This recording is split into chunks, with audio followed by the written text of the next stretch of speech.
Susie Arioli, and they're with Having Fun.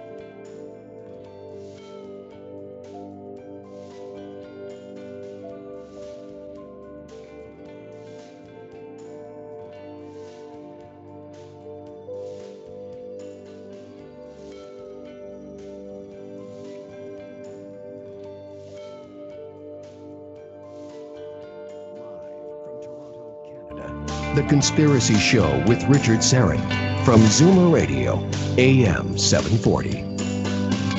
And welcome to the Audio Imaginarium. Come on in, weary traveler, hang your cloak on a peg, grab a stool, and come gather round the fire. There are stories to be told, and you are among friends. And to all of my Orthodox Christian listeners, Christos Anesti, Alithos Anesti. Christ is risen. Indeed, he is risen. Kalo Pascha. Happy Easter. And once again, I'm coming to you from my home studio in Thornhill, north of Toronto. I've moved out of my studio beneath the stairs temporarily and into the boys' classroom. I'm also hosting Coast to Coast AM from home. So that involves a few more pieces of equipment, and I need more room. So as I mentioned last night on Coast, you may actually hear the rumbling of a distant train.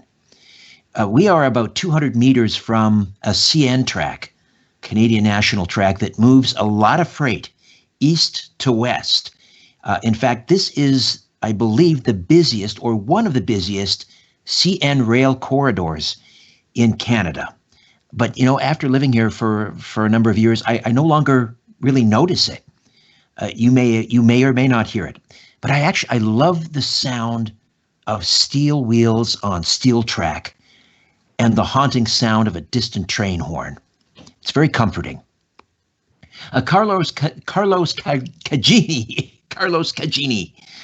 is my technical producer, and Ryan White is the live stream producer, and we are streaming live on our YouTube channel, Strange Planet, this evening. Before we get rolling, I want to give a big thanks to our Star Chamber patrons, Denny Bladell and Kirk Shamel. They've been just awesome over really the last year and a half, maybe. Very supportive. If you want to become a Patreon supporter, just go to patreon.com/strangeplanet. Also, congrats to this month's Patreon draw winner.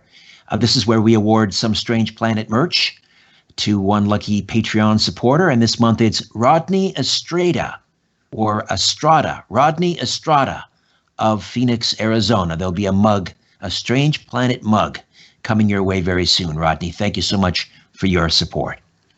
Roswell investigators Tom Carey and Dom Schmidt are here in hour one. They've put together a very impressive, beautiful new book for you Roswell UFO fans. It's a coffee table pictorial book, Roswell, the Chronological Pictorial. It came out last month, and we'll discuss some of the most important aspects of the Roswell timeline with the two premier Roswell investigators in the world. In the second hour, Preston Dennett returns to the program. He was with me on Coast last night discussing some of the 15 cases in his new book, On Board UFO Encounters, and we had some very remarkable and emotional calls last night from some alleged abductees who are really, really struggling with what they believe happened to them. In the annals of American UFO history, few incidents have inspired as much fascination, speculation, as the one in Roswell, New Mexico. It began, of course, in the summer of 1947, at the dawn of the Cold War, when the U.S. Army Air Forces sent out a shocker of a press release announcing they'd recovered a flying disc from a ranch near Roswell. More than 70 years later, this incident remains a defining aspect of the area's identity. Of course, the town boasts a UFO museum and a research center, a flying saucer inspired McDonald's, alien-themed streetlights, even an extraterrestrial family stranded in a broken-down UFO on the side of State Route 285. I guess they're looking for a jump start. But behind all the UFO mania lies an uneasy truth. The events that transpired that summer are anything but clear-cut, with admitted cover-ups and conflicting explanations. It was a saucer. It was a spycraft. It was a weather balloon. It was the Soviets.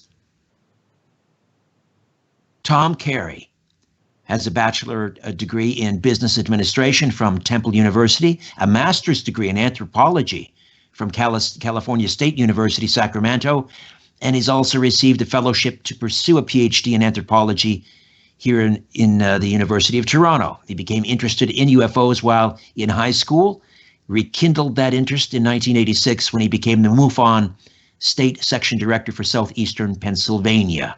Since 1991, Tom's research has focused solely on the so-called Roswell Incident that occurred near the town of Roswell in July 47. Tom also became a special investigator for CUFOS, CUFOs, the late J. Allen Hynek Centre for UFO Studies, and in 1992 served on its board of directors from 1997 through 2001. Tom has appeared as a guest on numerous radio and TV shows concerning Roswell, and we're delighted to have Thomas Carey back on the Conspiracy Show. Hey, Thomas, how are you? Nice to be with you, Richard. And Donald R. Schmidt is the former co-director of the J. Allen Hynek Centre for UFO Studies, where he served as Director of Special Investigations for 10 years. Prior to that, he was a special investigator for the late Dr. J. Allen Hynek for the International UFO Reporter. Don graduated cum laude from Concordia University with a degree in liberal arts. He's the author of dozens of articles about UFOs, as well as the co-author of a number of best-selling books, UFO Crash at Roswell and The Truth About the UFO Crash at Roswell. Presently, he's a contributing writer for UFO Magazine and on the board of directors for the International UFO Research Museum. Don Schmidt, welcome back to the Conspiracy Show. How are you, sir? Great to be back with you, Richard. How are you? Terrific. Thank you both. Congratulations. This is a beautiful, beautiful book.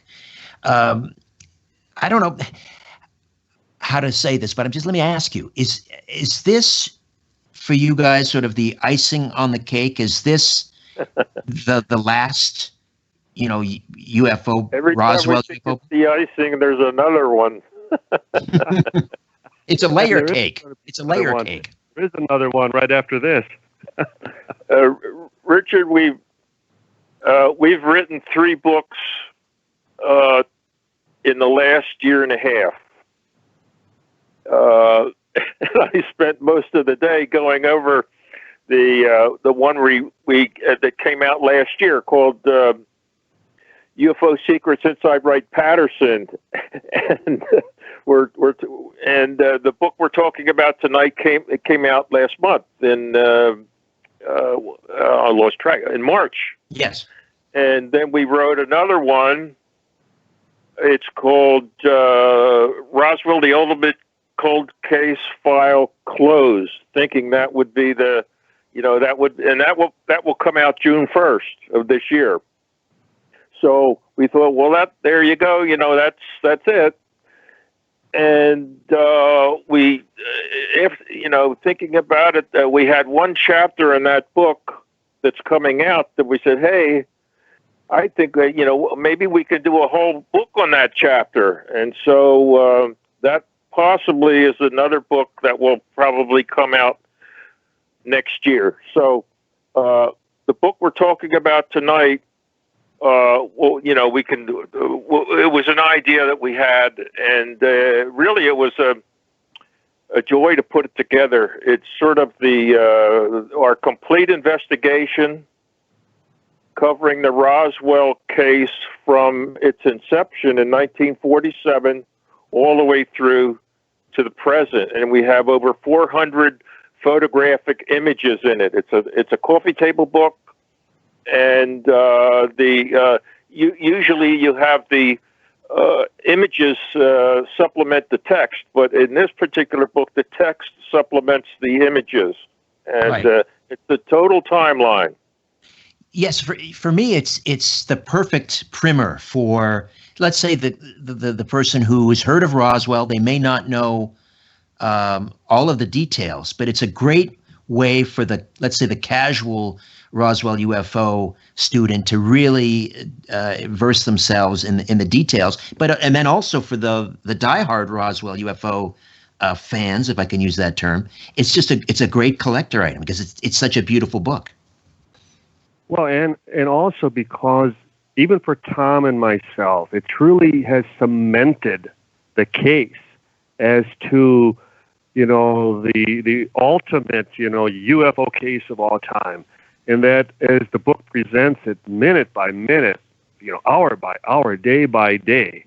And it's allowed us to go back and wrestle with the timeline, wrestle with events, fill in gaps, go back. And Tom was wonderful as far as even one of the last trips down to Roswell and being able to pinpoint exactly, for example, where Mac Brazel, that very rancher, was abducted by the military.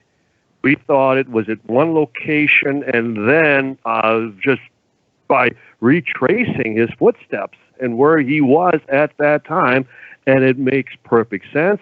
We plug it into the timeline. And so for us too, it was, as Tom said, it was a joy in that you look at it, you come back and you go, my God, what else could this have been? Just by the reaction all the way to the Pentagon, all the way to Washington, because they were treating this as though World War III had started. Right.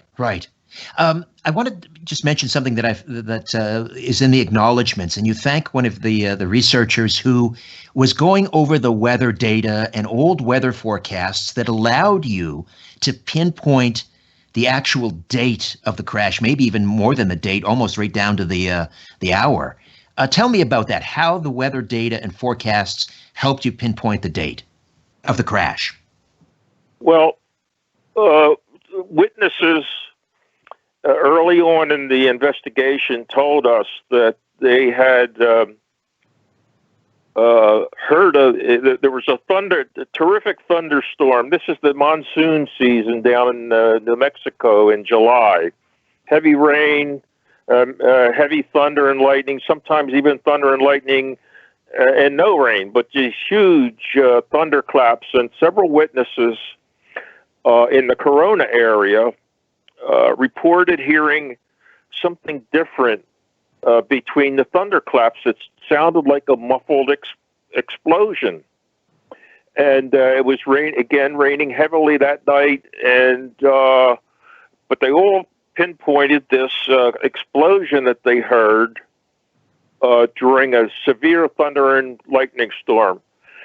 So over the years, we had come to different conclusions as to what was the date of this particular explosion. And, it started out July the 2nd, 1947, because of a witness in Roswell named Wilmot, who owned a big hardware store there, saw a flying saucer go over Roswell the night of July the 2nd. And then later on, I think in Don and Kevin Randall's second book, they pinpointed it as the evening of July the 4th, based on someone else's testimony. But an associate of ours, David Rudiak, who lives in California, he did some very in-depth research of the weather patterns in the Central High Desert of New Mexico for that week. And there was only one day that there was any rainstorm showing in the weather data, and it was the night of July the 2nd, 1947. It was the only date that this weather data showed a thunder and lightning storm in Central High New Mexico. So that's how we pinpointed the date. You also have Corona rancher Gene Cole in the book. It's nice because I've read these names and so forth, but now I'm actually putting faces to names, which is quite nice, which is important for people. These are human beings. They're just not case files and so forth. But Gene Cole, you say, she also heard the craft circling over her ranch house sounding like it was in trouble prior to exploding. Tell me about Gene. Well, we interviewed her, and she lived in the Corona area, rancher, and she said she heard it, this thing, again, it's this thunderstorm, but she heard a device circling her ranch overhead. And I thought, I could be mixing her up now with another witness, but I thought she said it sounded like a lawnmower in trouble. But she heard it circling overhead, and then she heard it go off, and a few seconds later, she heard this explosion. So, you put two and two together, and it's during a thunderstorm. We know the night was July the 2nd, and the explosion. And as you said, one of the features of the book is we put faces to names and places. You see where things happened. You see who it happened to. The book puts the reader almost into the case. It brings the case to life for the reader. Right. And we have her picture there, and that was her story. She heard it overhead, and then she heard a few seconds later, further in the distance, an explosion, the so-called muffled explosion. So the crash, the evening of... Sorry, go ahead. Yes, Don. Witnesses in Roswell, like William Woody, and there was personnel at the Roswell Army Airfield. There were some nuns. There was a former nun by the name of Day who informed us that she had seen a diary entry talking about what appeared to be a meteor or a shooting star, but it was glowing red and it arced downward north of Roswell. They weren't able to give us a precise evening, but tying all that into that July 2nd weather documentation from the Stallion Weather Network at that time that Dr. Rudiak provided us. We're very confident that we can nail that July 2nd late evening down as the official night of the crash. For years, there was some speculation as to whether it may have been the radar installations in the area that somehow caused some interference with the craft's navigation system. Others have suggested lightning. Have you ruled out radar, or are you convinced that it was lightning that brought it down? Well, one of the things that we learned through the course of the investigation that wasn't even evident because there's no indication such a facility was there. There was a radar tracking station in Vaughn, New Mexico, which is just 45 minutes from the crash site, the debris field. And then to the southwest at White Sands, Proving Grounds, you had probably the most sophisticated radar facility in the world at that time. And mainly because they were conducting all the rocket testing of the captured German V-2s from the war. So all the other radar systems at that time simply tracked incoming. You had aircraft that were approaching, arriving at a base, at a facility, and you would be tracked coming in.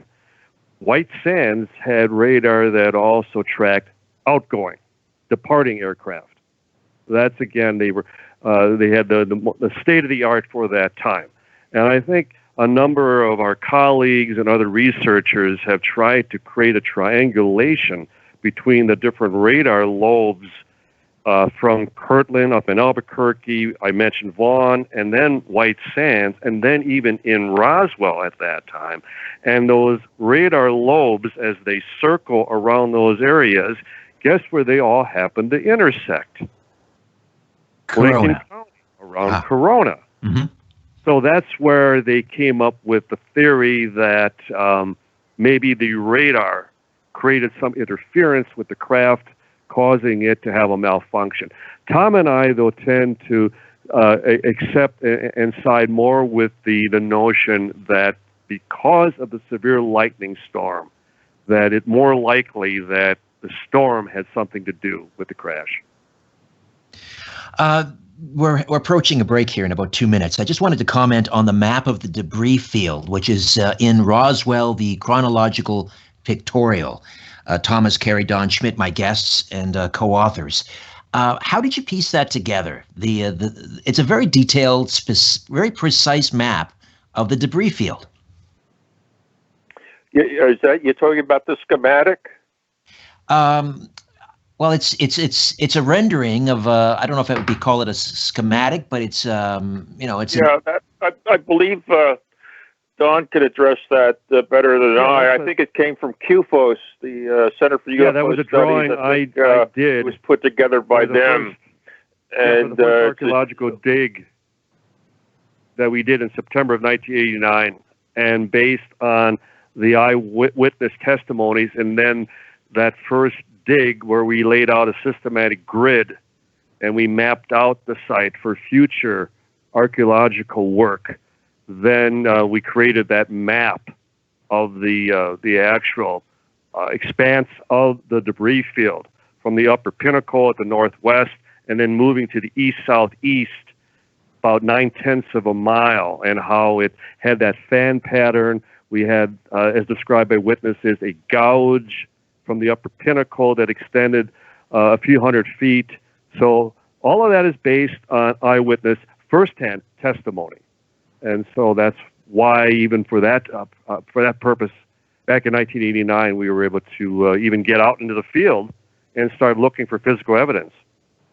All right, we will have another map or schematic of it shows the state of New Mexico and the flight path that highlights the so-called debris field site, which is the major site where all the little pieces of wreckage came down when the ship exploded. It highlights the what we call the D. Proctor body site, where D. Proctor, a neighbor's boy who was with Mac Brazel the day they found the wreckage, reported that that's where Mac found something else we believe was two bodies.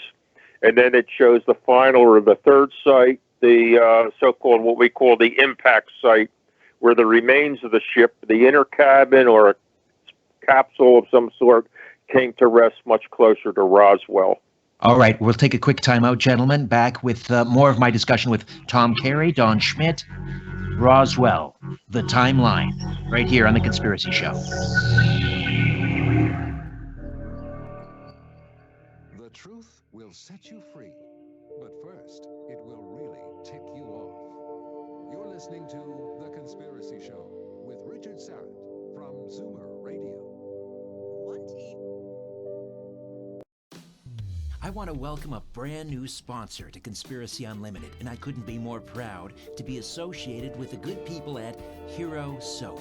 It's owned by veterans, and their products are outstanding. Their soaps contain no chemicals, dyes, or fragrances, and they come in these really cool resealable packages, so you can take your soap with you on the road instead of using those gross hotel soaps, or take it camping. I'm using the Peppermint Cool Soap, and the moment I started lathering up, I felt a cool, refreshing, and tingly wave wash over me.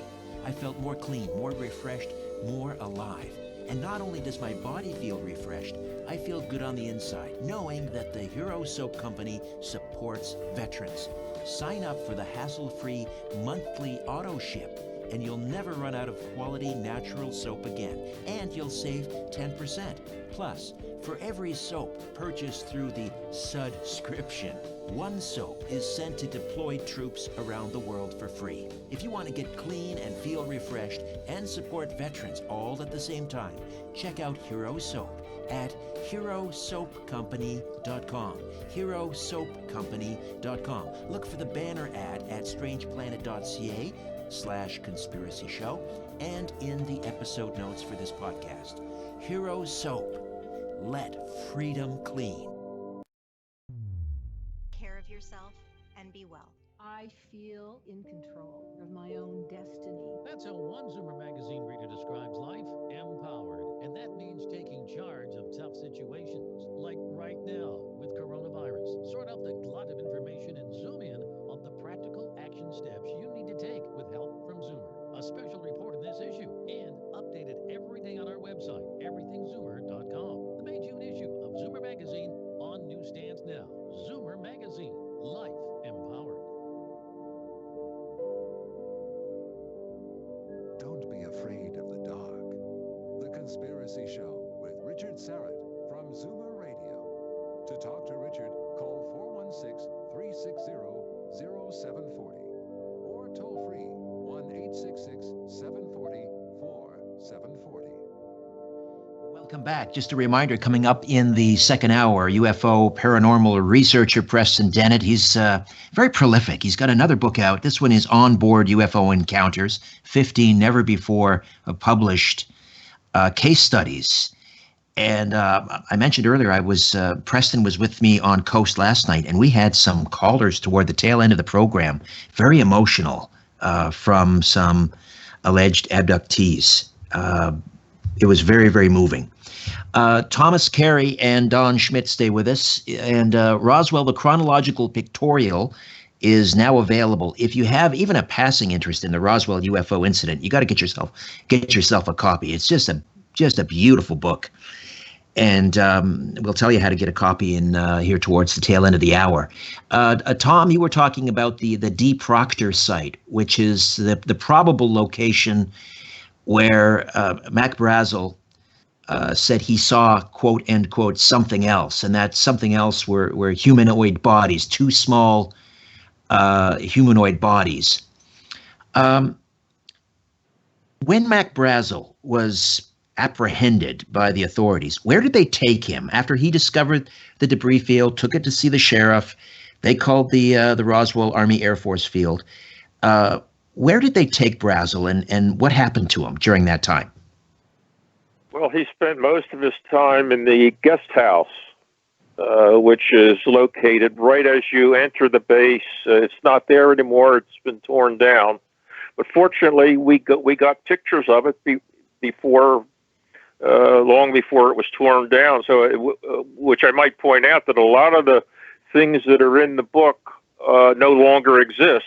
They have been removed or torn down and have disappeared to history.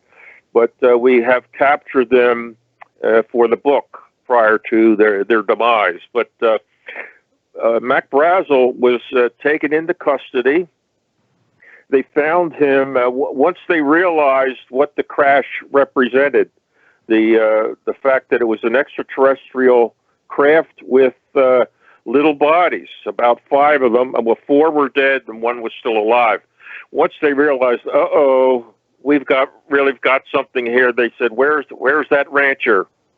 And they found him at a local coffee shop, which we finally identified for this book. We always thought it was down near the base, but it's in town. And they took him back to the base and kept them at the base hospital, where they really worked him over. And they trying to convince him basically that he didn't see what he thought he saw, namely all this wreckage and these little bodies. And when that didn't work, they issued the death threat to him and his family if he ever talked about it. And there was a big article in the newspaper the next day about how the rancher had recanted his story. But in the end, he said, I've seen balloons before. I know what they are. If I ever find anything other than an atomic bomb, I'm not going to report it. They really upset him, and they worked him over. They gave him a full physical, certainly not for his health, but to check to see that he hadn't kept any wreckage in some hidden places. And then they flew him back to his ranch, totally disillusioned and disgusted with his treatment. One of the things go ahead. I haven't even discussed with Tom yet, and it came to mind the other day, given the situation with the pandemic. And we've had numerous military witnesses describe that when they would work out at either the debris field or the impact site, but especially if they were involved with the bodies, that when they would return back to the base, they were first to report to the base hospital.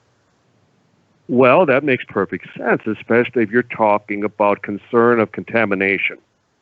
Right. When you're dealing with something of that sort, you can only imagine what the concerns were. I mean, we had men who were picking up the debris talk about how they were actually quite frightened, upset, not knowing whether they were handling something that was going to, damage their health down the road or not. And so I'm wondering more and more myself now that one of the other reasons that they kept Brazel for as long as they did and why they subjected him to an Army physical is that they were also monitoring his health condition. They were seeing if anything developed while he was in their custody. Excellent point. And just imagine if, as civilians go, that if something should have happened, then how can they possibly then argue that this was just a weather balloon of people are developing all types of, strange new, maladies that they couldn't explain at that time. So Right. That may have been part of the reason that they also needed to, abduct him as they did. Getting back to the D. Proctor site for a moment. I mean, do we have a handle, or do you have a handle on how many neighbors drifted down there to start collecting mementos? How many people might have pieces of this still in their attic somewhere? Yes, there were many. We figured there were not, it wasn't a crowd, but there was more than several, because they this is near an air base, and they're used to having a certain number of crashes over the years, and it was always the civilians that got to these crash sites before the military. That was just standard operating procedure. I mean, they lived, in the area, and they hear the crash, and they're out there, and they always would collect mementos, pieces of wreckage, if they could fit them in their pocket and things like that, whatever. And this would have been no different. And we've had stories over the years of ranchers who had pieces at their house, that they kept. But unfortunately, we've never been able to pin one of them down to where they would admit it. We've had stories where this one rancher had them over his, he had it over a cattle shed, and he used it for target practice. Another one kept it on the television, and but I think we believe that eventually one will surface. That's our hope. Someone eventually will come forward, or by accident, what have you, and a piece of real wreckage will be seen. But it's because the ranchers got there first, and and you mentioned D. Proctor. He was with Mac with the morning after the crash. He was with Mac when they discovered all that stuff, and I'll let Don talk about that. Well, and as Tom knows, we've had so many false alarms through the years, and we've had to, look into every possible lead, every possible story, whether it was photographs or documents, but especially as we refer to, the piece of the Holy Grail, to actually come up with a piece of physical evidence that will just prove this overnight. And it's one of the reasons that, yes, we remain very optimistic. We remain hopeful that, somebody is still sitting on the prize, of all time. And I can regarding assure your the listeners Proctor, Richard, that you don't believe for a second it's a weather balloon. Right. Yeah.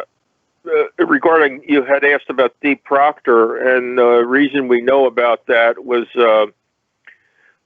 D. Proctor died at age 66, I guess, somewhere around 96, 97, somewhere in that area. And I don't know, I guess it was around 2006. It was around 2000, yeah. A little later, yeah. And according to his mother, Loretta, who actually outlived him, she only died within the last few years, up near 100, I think. And right. She had told us that Dee, she was actually very sick. This is in the mid-90s. She's on her sick bed. They don't know if she's going to recover or not. She's got some sort of malady. I don't recall what it was, but here she is in bed. Blood clot in her carotid artery. Yeah. Gentlemen, I gotta take a quick. Gentlemen, I gotta take a break here. I want to show you something. Gentlemen, can you hear me? I got to take a quick break. We'll pick up on we'll get to D. Proctor's mother in just a moment.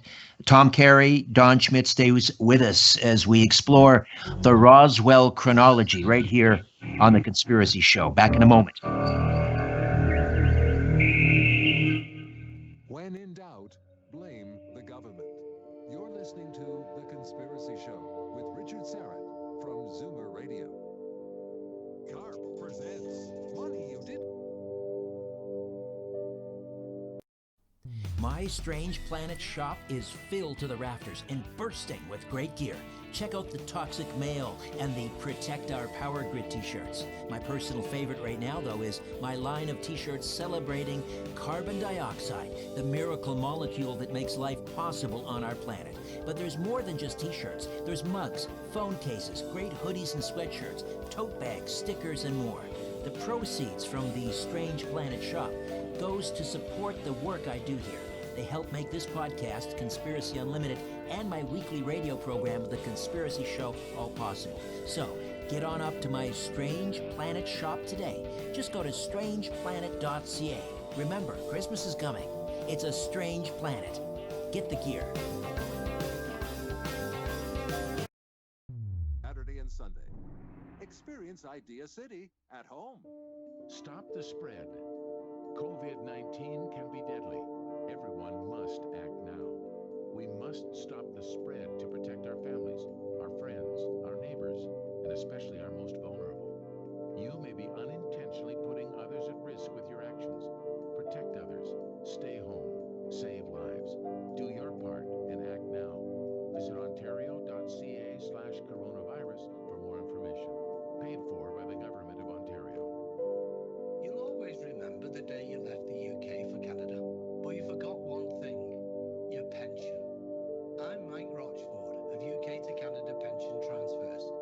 You certainly may have left behind valuable personal or company pensions. We actually specialise in transferring defined benefit company pensions. If you're 55 or over and want to be reunited with your UK pensions, go to movemypension.ca. When you look at the sky, ever wonder if someone's looking back? This is The Conspiracy Show with Richard Serrett from Zoomer Radio. To speak with Richard live, call 416-360-0740 or toll free at 1-866-740-4740. We're back with Tom Carey and Don Schmidt. And Tom, you were talking about Dee Proctor's mother who outlived her son. Dee passed away at the age of 61. His mother lived to close to 100. And you were telling a story. She was on her sick bed, and what happened? Yeah, she's on her potentially her deathbed with this carotid. Whatever was wrong with that, it was not good. And in comes Dee. This is in the mid-90s. I think it's 1993, 94, somewhere in that range. And they said, "Mom, I got to show you something.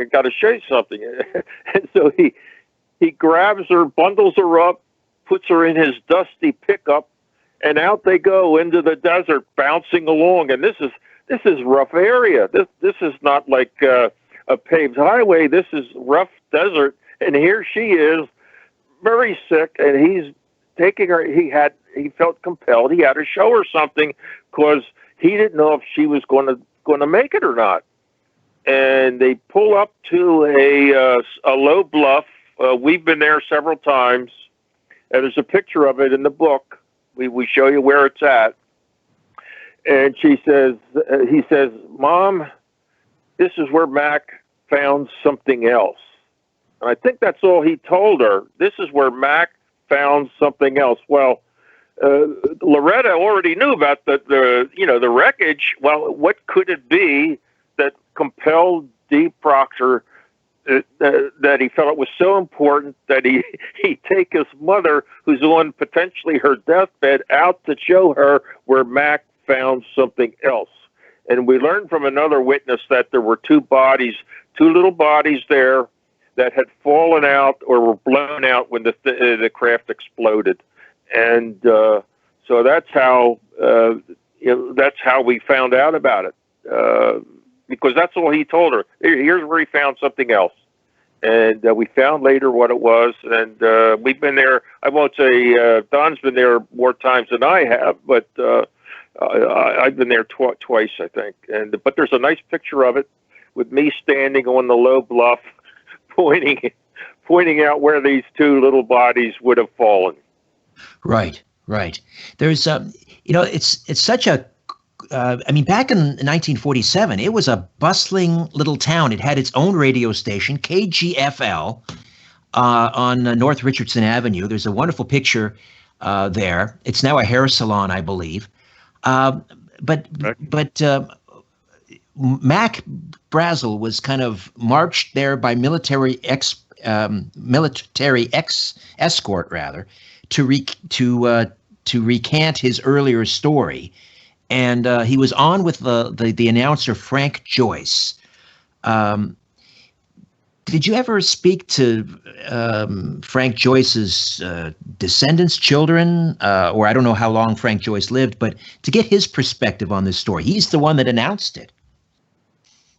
Well, in fact, we've interviewed Frank Joyce many times since 1989, right up to the time of his passing, almost now 20 years ago. But keeping in mind that when Brazel reported the incident first to the sheriff's office in Roswell, and who should call up, just getting some late-breaking material for his next newscast, but Frank Joyce from the radio station, KGFL. And the sheriff says, "I think there's somebody here you should talk with." So Joyce is the first newsman, first media reporter that Brazel speaks with. And he gets the story. And he gets the lowdown also on the bodies. He hears about the bodies.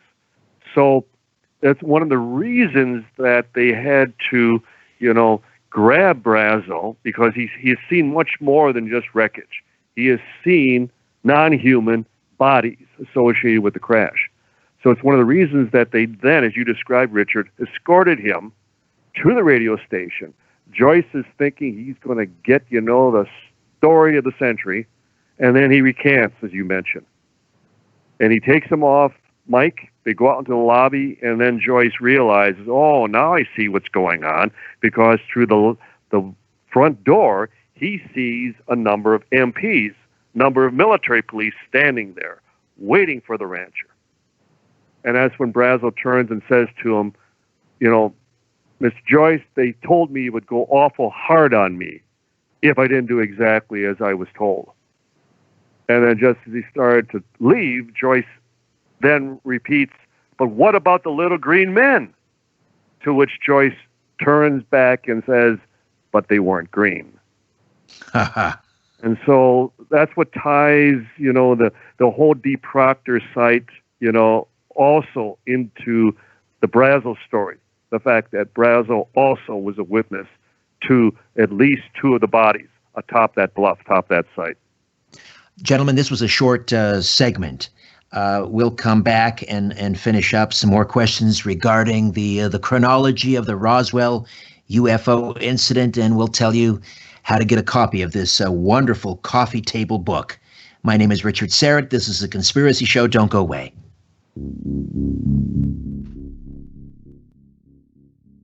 Curiosity, or did the devil make you do it? Whatever the reason, welcome back to The Conspiracy Show with Richard Serrett from Zoomer Radio. To talk to Richard, call 416-360-0740 or toll free at 1-866-740-4740. Group travel with EF Go Ahead.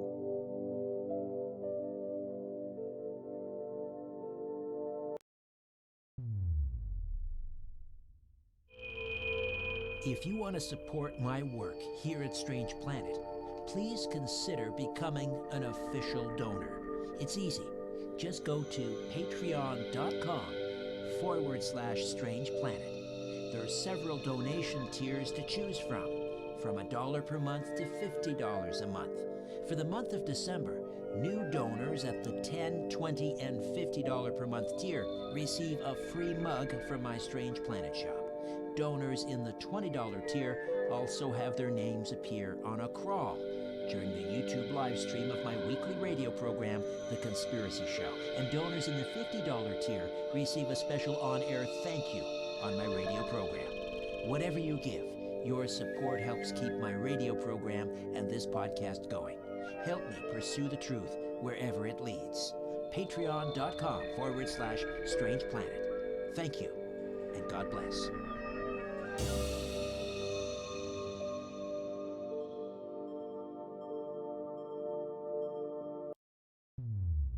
It feels good to help.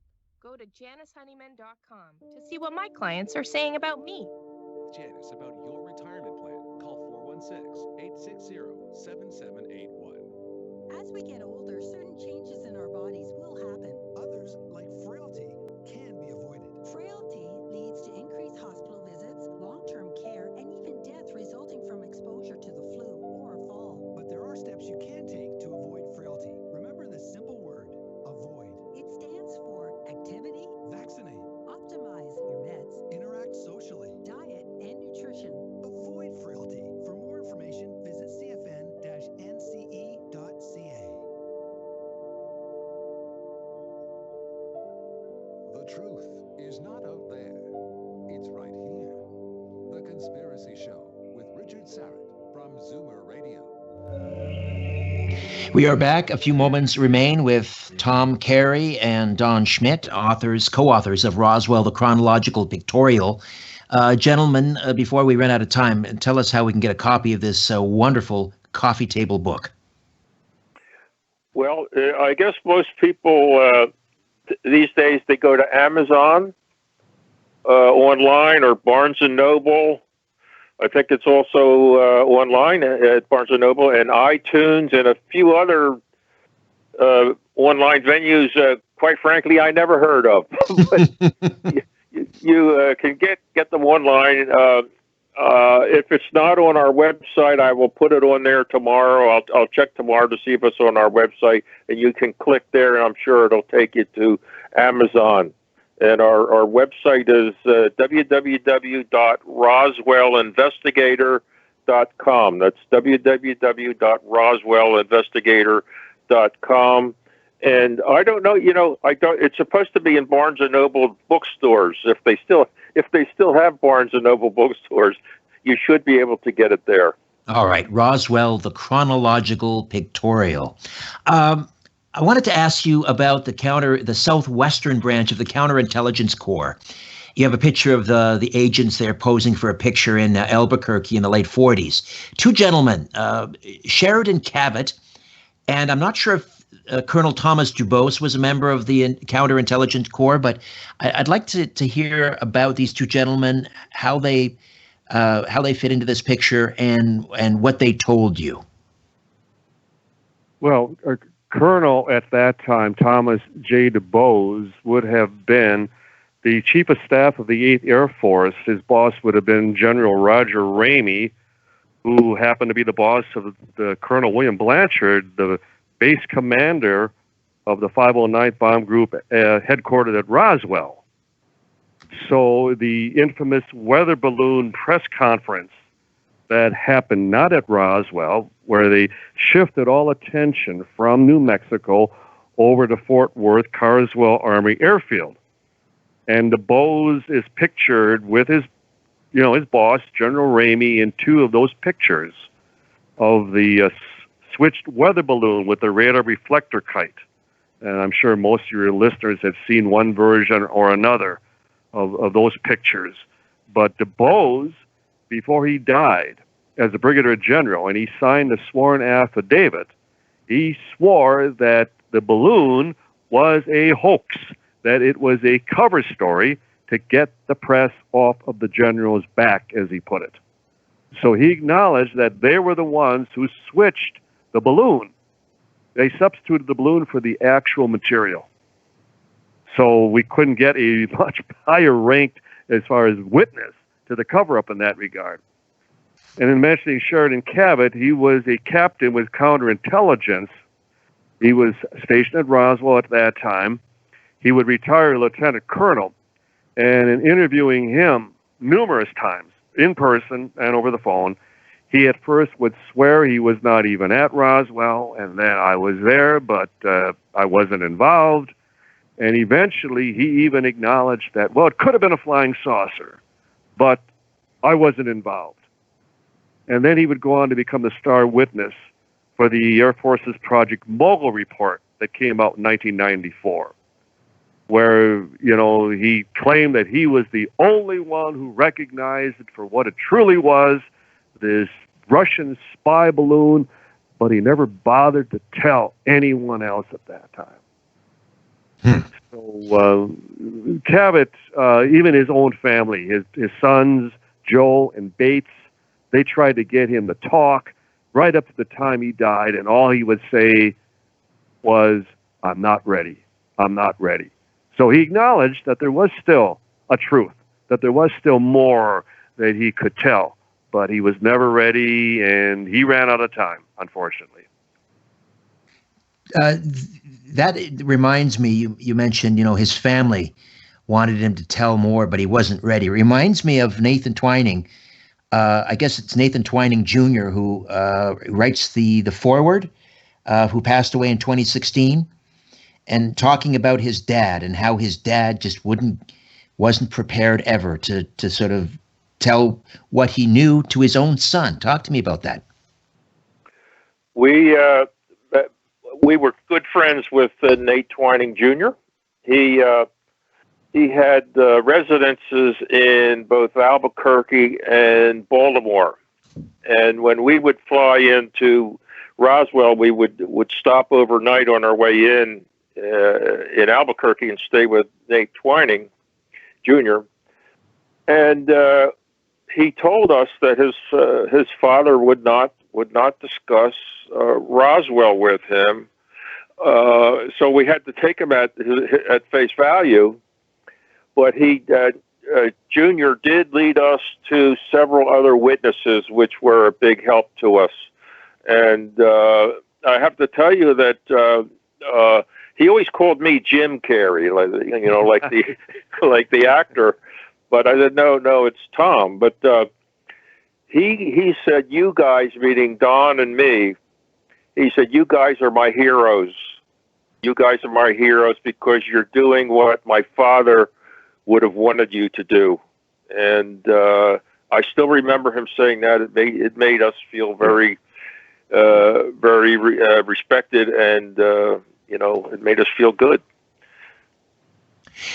Just have a few minutes here. One of my favorite stories, or witnesses, if you will, is U.S. Senator Joseph Montoya, who visited the big hangar and was there on, I guess, kind of a ribbon-cutting ceremony, and happened to see some things he wasn't supposed to see. You actually have of the pictures. You identify the people that drove Montoya home after he saw the bodies. Tell me about is it Pete, Anea, and his wife Mary, Anaya, Pete and And- Ruben Anaya, they were two brothers. As civilians, they both worked out at the base at that time, and they were also Montoyistas. They were childhood friends of the then Lieutenant Governor, Joseph Montoya, who would then go on to become senator, and they were big campaign supporters. They assisted him in election campaigns, and so he would typically stay at the Nixon Hotel in downtown Roswell. And so when one of them got the phone call, basically, come and get me out of here. I'm out at the base. You can pick me up at the water tower by the big hangar. Get me out of here. And picking him up, and in the back seat, he just, kept holding his head in his hands, and you wouldn't believe it. You wouldn't believe it.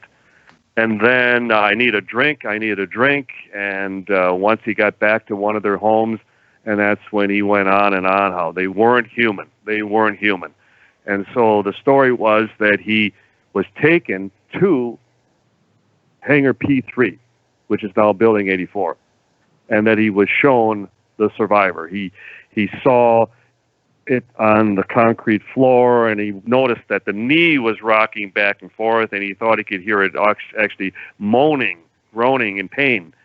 And that's when he realized, my God, at first he thought they were children, and then he saw they weren't.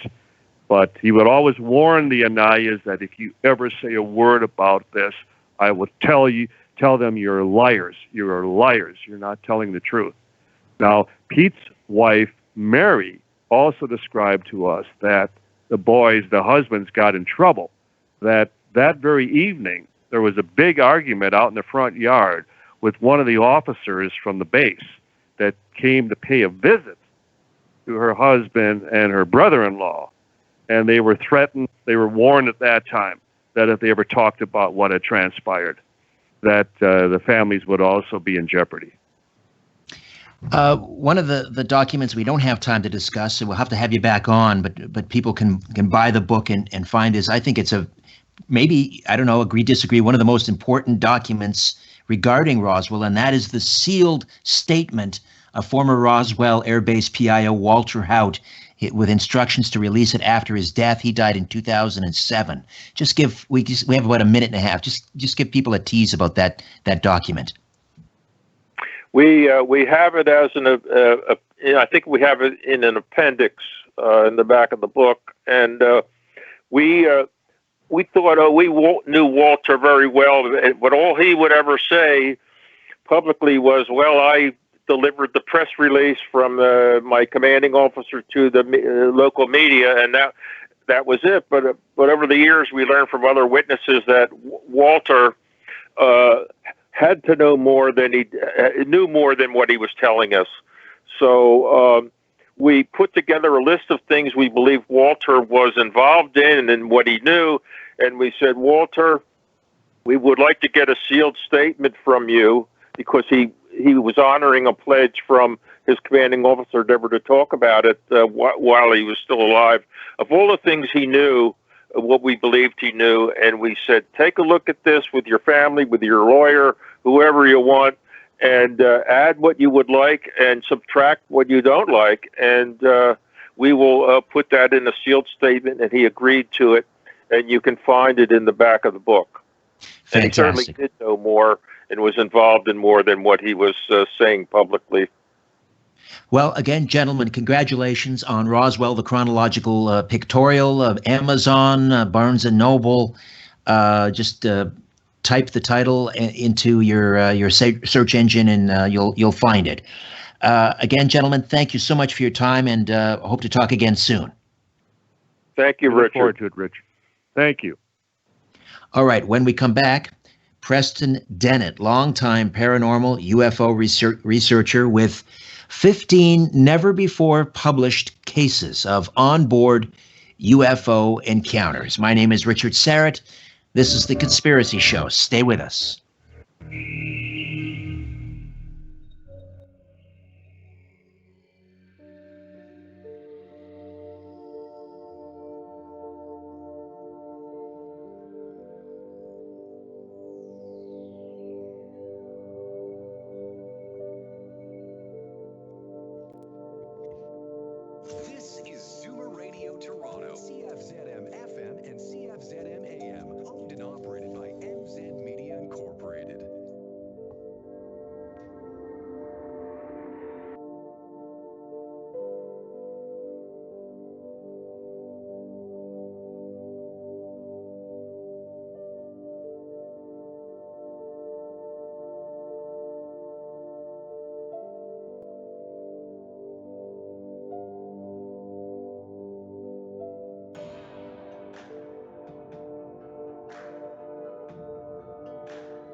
Canada, Earth.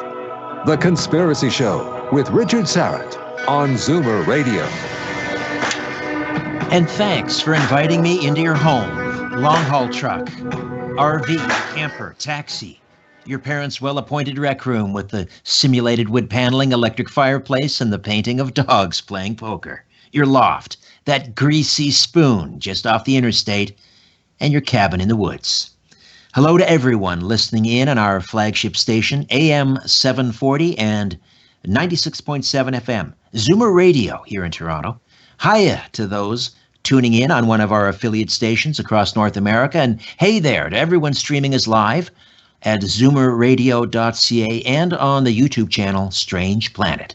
And of course, hi there to those who assemble in the YouTube live chat every week. However and wherever you're listening, I bid thee the warmest of welcomes, and I thank you for your fine company. Preston Dennett, longtime UFO and paranormal researcher, is here from Southern California to discuss some of the 50 never-before-published alien contact cases in his new book, On Board UFO Encounters. Before we get rolling, let me once again wish my Orthodox Christian listeners, Halo Pascha, Happy Easter, Christos Anesti, Aletos Anesti.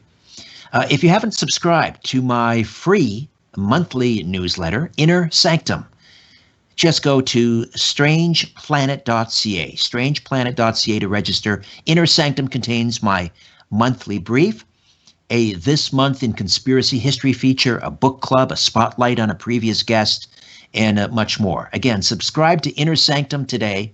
To register, go to strangeplanet.ca. What really happens when someone is taken on board an alien craft?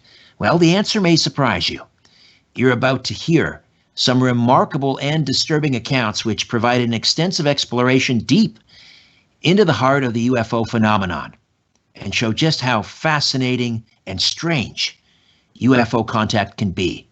A wide variety of ETs are represented, including grays, praying mantis, human-looking ETs, hybrids, humanoids of all types, ordinary people, each who have had the extraordinary experience of being taken aboard a UFO.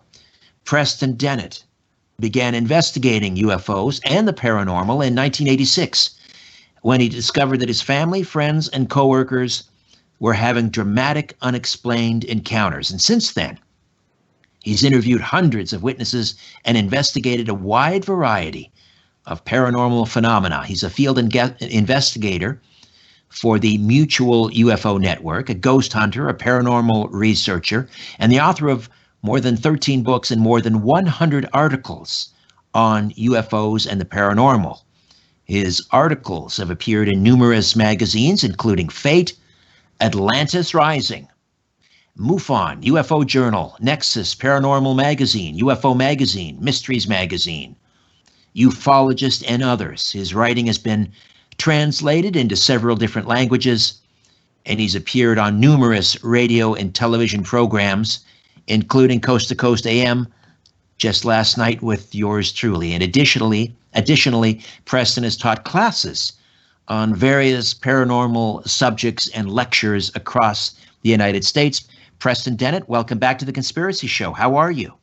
I'm doing pretty well. How are you doing? I'm well. Have you rested up and recovered from last night? I have, yeah.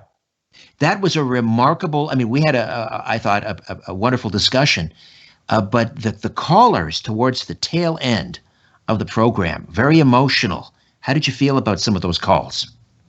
Oh, it breaks my heart. My heart goes out to them. This is something I deal with, pretty regularly. Hearing people struggle with this, it's a real phenomena. I know that people who don't have these encounters regularly, they kind of just brush them off. Skeptics, I'm like, you've got to start taking this seriously. Whenever there's a real skeptic, I challenge them to ask everyone they know, have they had a UFO encounter? I think they'll be really surprised because a lot of people are dealing with this. Well, it hit home for me, Preston, because unlike you, I'm not an investigator. I interview people like you. So I'm getting it, second, third hand. So for me to hear I mean, that raw emotion was palpable.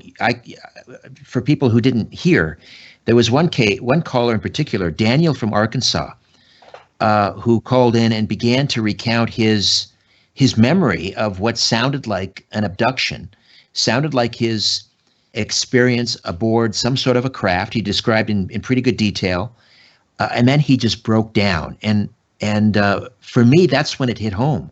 I mean, these are just not case studies in a book. These are human beings. These are damaged people. And as you say, you know, I have to admit, you know, in some of these cases, I'm on the fence. Well, are these people fantasizing? Are they misremembering? Are they confusing a dream? But when you hear something like that, I tell you, it makes you really stop and think that there might be something really going on here. You don't fake that. I mean, now if he was faking it, and I don't believe he was, that's an Oscar winning performance. He's damaged. Oh, you know, this is something when I start dealing with a person who's having these experiences, it's often a series of phone calls, Skype interviews, hopefully, you know, face-to-face if I can. And we work through it, for sure. You can tell, I mean, it's not at all unusual for people to break down crying. There's a lot of emotions wrapped up in this. They don't have anyone to talk to. They're being rejected officially by society. They're afraid to tell their closest loved ones because these are the ones they love closest. They don't want to be rejected by them. So it's often the very closest people to them that are the last to hear. Right. And it's not just the people directly involved, as you say, it's the family members. We had another call from a woman, again, very emotional. I just felt I wanted to reach through the phone and give her a hug. She was talking about her brother who served at Camp Pendleton. And Camp Pendleton comes up time and again in these alien abduction cases, as you'll tell us throughout this hour. But her brother came back from, first he was in Camp Pendleton. He had some sort of a breakdown. They threatened to throw him in the brig. They gave him an option to go to Vietnam. I guess he came back from a tour of duty, went back to Pendleton. She didn't see him for an extended period of time. One night he shows up in the middle of the night in her bedroom, sobbing uncontrollably, and she held him for hours and hours and hours. He's still alive, but she says he's never been the same. Something happened, UFO related, but he's never spoken about it. What can you tell us about what you heard in that call? What stood out for you? Well, I'm really disappointed with how our military is handling this. Camp Pendleton, as you mentioned, is one of the cases in the book. And it's really been implicated in a number of other cases. And here's a caller coming in saying, well, this happened to me too. And I'm like, oh, God, you know, this is terrible. I'm very disappointed with how our own government has been dealing with this, to be perfectly honest. I think we're dealing with, you know, a real situation here that needs to be remedied. And shouldn't be someone like me, a bookkeeper from Reseda, you know, trying to deal with this, but hey, here I am doing the best I can. Yeah, you're doing a great job. But let's talk about that case in the book, Onboard UFO Encounters, that centers around Camp Pendleton. Tell us about it. Yeah, it's a very interesting case. This young boy by the name of Ramon, well, that's a pseudonym. It was, 1953. He's about 4 or 5 years old and is with his friends, a couple of his cousins. This is in San Fernando, California, right at the base of Hansen Dam, actually. They see this UFO. It's got portholes. There's ETs looking out at them, waving at them, and darned if this object doesn't land right at the base of Hansen Dam. So, of course, these 6, 7 kids pick up their bikes, bike up to it, and completely freak out. They realize this is something very unusual, all except for Ramon. And he actually walks up to this thing, climbs on top of it, you know, finds a porthole or a doorway and goes inside, has missing time, and a couple of hours later, you know, he's set free or let go. Very disoriented.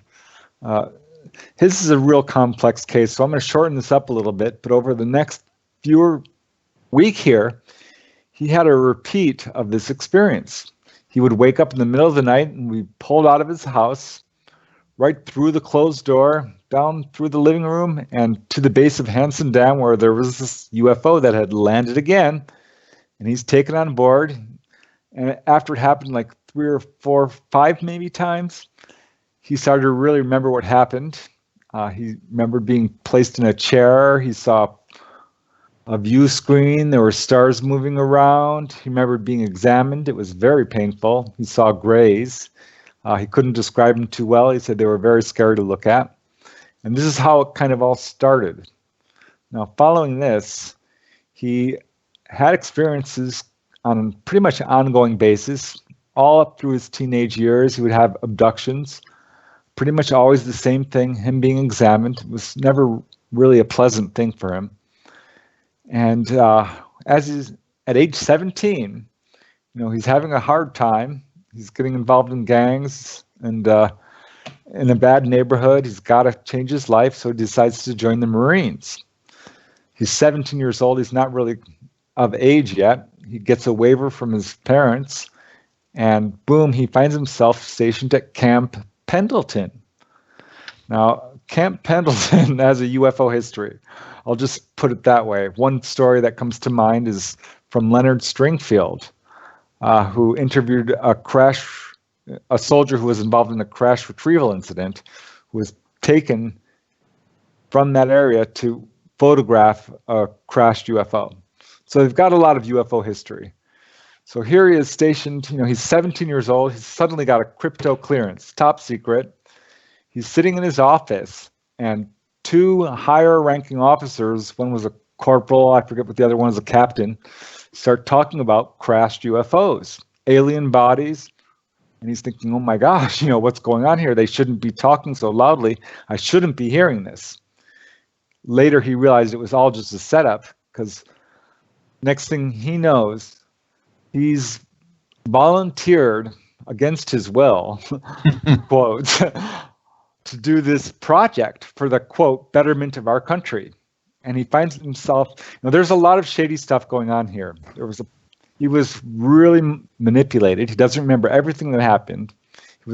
His father told him, don't volunteer for any special projects. Next thing he knows, boom, he's involved in one, and he's on this bus. This is what he remembers. He's on this bus with blacked out windows, curtains. Only thing he can see is out front, and they go for 3-4 hours from Camp Pendleton through desert area, through, it must have been 5 to 10 blockades or security clearance areas. Right. So it was very clearly a high-level area where they were going to, and they had a lot of trouble getting into it. And finally, they get there. There is a warehouse, a hangar, and they're taken into, and there's this sergeant, the one that had originally kind of convinced them into taking this, quote, special project for the betterment of the United States. And he says, okay, and there's a group of 20 Marines here. They're all kind of sat down, one by one. They're all taken to a chair, given a blood test, injected with some drug, gone through some sort of mind control experiment, it appears. They were told, don't be afraid. Something's going to happen. We're right here with you. Don't break rank. And one by one, they were all put back in rank, including Ramon. And out, they showed this crashed UFO. They opened the hangar doors, and there was this, not crashed UFO, it was actually perfect shape. Ramon said it was exactly the type of UFO he had seen as a child, except it wasn't shiny like he remembered. It was kind of a dull, matte silver. And then out marches these, the sergeant makes a signal and marches out these reptilian humanoids. Not just one, a group of them. And they were very large. Immediately, all the Marines broke rank. Ramon didn't. He stood firm. And one of these reptilian humanoids marches right up to him. 7 feet tall, maybe 8, twice as wide, very muscular, extremely threatening. And this is when Ramon actually did break down. He had a real hard time describing this, and said, "Well, what did they look like?" He says, "Honestly, Preston, I can't tell you for sure because it was very hard for me to look at them." And he said, "I do remember scaly skin. I do remember snake-like eyes, and it was just very threatening and extremely muscular, and 7 or 8 feet tall." And he's breaking down as he's telling you this. He's crying. Yes, yeah, it was very difficult for him. So we did a couple of interviews on this, but you can only push a person so far. Yes, exactly. So I don't want to. I really hate to invade people's lives and their privacy and cause further damage. So I have to be very careful. And was he in an underground base when what was the connection between the military and these reptilians? They were working with them? Yeah, this was very curious. This is something I did ask. I'm like, well, who is in charge? Because I was, wondering about this. Has our military been co-opted by reptilian aliens? That was my concern. And he pretty much addressed it. He said, "We know they did not seem to be ordered around at all. Nor were it seemed pretty equal. They seemed like partners." So, and what was the purpose of showing themselves, revealing themselves to these Camp Pendleton soldiers? What was the point of all that? Apparently to test their reaction, to see how they would handle it. And they did not handle it well. Ramon did. But, like we see in these cases, immediately after something like this happens, they're often shipped off to some foreign country. Ramon was shipped off to Vietnam. This is exactly what the other caller, last night said. Right. I'm like, wow, here we go again. This is a technique. This is exactly what happened to Sergeant Charles Moody after he had an abduction in New Mexico. Shipped him off. Seen it in a lot of other cases. Maybe they're hoping that they'll be killed over there and they won't have to deal with them anymore. Yes, I think so. Or won't have to deal with the publicity. And yeah, they do sometimes go missing or are killed, or we don't know. Ramon, he suffered a serious injury, as did the caller's brother, by the way. Yes. Which I'm like, oh, great. Another coincidence, in quotes. And Ramon was shipped back, and he continued to have encounters. He remembered he was put into food service. He did not want to deal on the front line anymore. He was injured, so he was able to do that. But he would work very late at night, 3, 4 a.m., and kept seeing this one guy that was very peculiar looking with very strange eyes. And one day, another guy looked just like him. They showed up. They looked like twins. He walks up to them and saw the back of their neck. And he said, darned if they didn't look like premature hornets. You could see right through their skin, the blood flowing, and it wasn't human. And their eyes were very strange. He has a lot of memory problems with what's happened to him at that short period in the military. He got out as soon as he could. And how did he carry on after that? Did he hold a steady job? Did he have a family? What has become of him? He's now 73 years old, still dealing with it. Has kids, grandkids who are continuing to have sightings. He got a job as a welder. He worked very hard in human rights. A really great guy. Was able to raise very low-paid workers their wages significantly. This is something I see with a lot of experiencers. They're very good people. And does he continue to have abduction experiences with the Grays? Well, yes and no. He had one major abduction, but mostly it's just these very close-up sightings, Grays inside his house. He had a divorce due to the Grays, kept appearing. His first wife couldn't handle it and just said, I'm sorry, I love you, but I have to leave you. I just can't deal with this. And what is the connection between the reptilians that he saw at Camp Pendleton and the Grays, if any? It's a great question. I don't know. What I do see is that people who have encounters with multiple types of ETs. Is he also being monitored by, I don't know, Majestic 12, Men in Black, anything like that? I would say, I feel like that's true. I can't confirm that. I do feel like, most UFO researchers are probably monitored, and high-profile abductees. By the way, I was interviewing Ramon one day, and he called me back after the interview. He says, while we were talking on the phone, my son was observing a UFO outside his bedroom window. He said it landed in the street. Oh, my. Unbelievable. He's not the only former military person who's featured in onboard UFO encounters. 15 never-before-published cases, close contact with extraterrestrials. We're going to take a time out here. When we come back, we'll talk about an Air Force officer who works for Special Forces. And this individual's experience, again, with the gray aliens.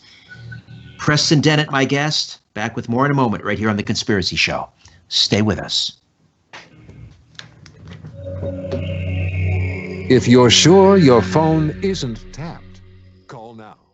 416-360-0740 or toll free at 1-866-740-4740. Stop the spread. I want to welcome a brand new sponsor to Conspiracy Unlimited, and I couldn't be more proud to be associated with the good people at Hero Soap. It's owned by veterans, and their products are outstanding. Their soaps contain no chemicals, dyes, or fragrances, and they come in these really cool resealable packages, so you can take your soap with you on the road instead of using those gross hotel soaps, or take it camping. I'm using the Peppermint Cool Soap, and the moment I started lathering up, I felt a cool, refreshing, and tingly wave wash over me. I felt more clean, more refreshed, more alive. And not only does my body feel refreshed, I feel good on the inside, knowing that the Hero Soap Company supports veterans. Sign up for the hassle-free monthly auto ship, and you'll never run out of quality natural soap again, and you'll save 10%. Plus, for every soap purchased through the subscription, one soap is sent to deployed troops around the world for free. If you want to get clean and feel refreshed and support veterans all at the same time, check out Hero Soap at herosoapcompany.com. herosoapcompany.com. Look for the banner ad at strangeplanet.ca/conspiracy show and in the episode notes for this podcast. Hero Soap.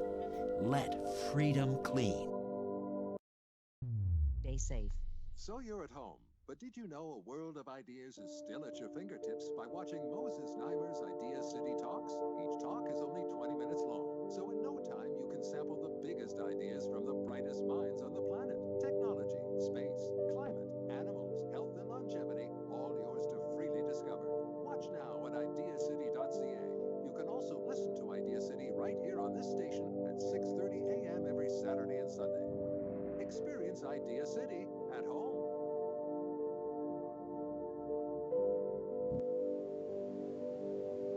Keeping an eye on the New World Order. This is The Conspiracy Show with Richard Sarrett from Zoomer Radio. To speak with Richard, call 416-360-0740 or toll free 1-866-740-4740. Preston Dennett, my guest, on board UFO Encounters. There are a number of military people, obviously, in the book that have had abduction experiences. Not all, though. Have you come any closer to figuring out why certain people are abducted and others are not? How are they selected, do you think? Well, I've certainly looked into it.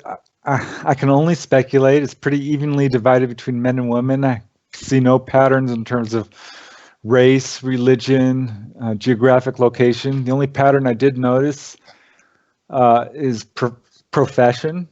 People who are outside late at night, that seems to increase your chances. Police officers, things like that, truck drivers. And in terms of, extensive contact, yeah, I have noticed one loose pattern, but I can't really confirm it too well, but it's people who are doing good work for humanity in some capacity. what I'm seeing is a lot of social workers, teachers, doctors, police officers, inventors, this sort of thing. But I'm just not committed to it quite yet because, no, it's pretty random. I do see that it does follow families, so that's certainly a very strong pattern. It's generational. So if you're speaking, so in the case of, let's say, Ramon, are his children also abductees? Was Ramon's father or mother an abductee? I'm going to say yes, though his children or grandchildren haven't reported this, but they've reported close-up UFO sightings. And when something's within 200 feet of you, a couple hundred feet, that's a red flag. And his grandmother took him out one day after following a couple of abductions. His grandmother lived up in Fresno, and he would stay with her, to escape the hardship of the city life as a young teenager. He had abductions there, and following one of these, she took him out to a wilderness area, and darned if these UFOs didn't start landing. And she's like telling him, these are things you're going to have to deal with throughout your life. So apparently, this is something she knows about and has been dealing with.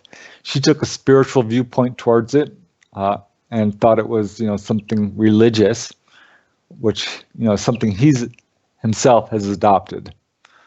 So that must be so horrible for someone who's an abductee that has children to know that what happened to them or is happening to them will likely also happen to their children, and there's nothing, there doesn't seem to be a lot they can do about it. Yeah, turns up in most of the cases too. All right. So let's talk about this Air Force officer who works for Special Forces. And I say works. So this person is still with Special Forces? No, not at this point. She's retired. She's had a lot of health problems due to what happened. As I'll tell you. Yeah, it's really quite an incredible case. And I believe she was born around mid-1950s. This is a very young girl. This is in Florida. Really, her parents had a number of sightings. And when she was a very young girl, strange things started happening. She would disappear. They could not find her in the house, and they'd find her in a closet, in another room. Once they found her 2 miles away, outside the house, it was a real problem.